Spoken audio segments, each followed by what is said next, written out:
ଜୟ ଜଗନ୍ନାଥ। ନମସ୍କାର।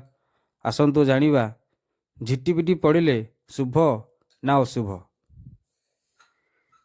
ଝିଟିପିଟି ଛାତରେ ଚାଲିଲା ବେଳେ ପିଠିକୁ ତଳକୁ କରି ସେ ଚାଲେ।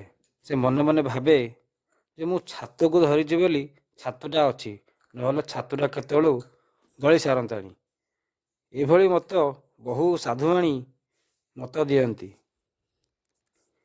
ଝିଟିପିଟି ଉପରେ ଚାଲୁ ଚାଲୁ ଯଦି ଆପଣଙ୍କର ମୁଣ୍ଡ ଉପରେ ପଡ଼େ ତେବେ ରାଜ୍ୟ ଲାଭ ହୁଏ ବୋଲି ଜାଣନ୍ତୁ। ଯଦି ପିଠିରେ ପଡ଼ିଲା ତେବେ ଐଶ୍ୱର୍ଯ୍ୟ ଲାଭ ହୁଏ।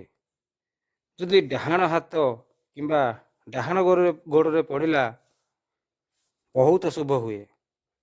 କିନ୍ତୁ ଯଦି ବାମ ହାତ କିମ୍ବା ବାମ ଗୋଡ଼ରେ ପଡ଼ିଲା ତେବେ ଅଶୁଭ ଅଟେ। ଧ୍ୟାନ ଦିଅନ୍ତୁ, ବହୁତ ଅଶୁଭ ଅଟେ। ଏବଂ ଯଦି ଛାତିରେ ପଡ଼ିଲା ମୃତ୍ୟୁ ଭଳି ଦଣ୍ଡ ମିଳିବ ବା ପାଇବେ।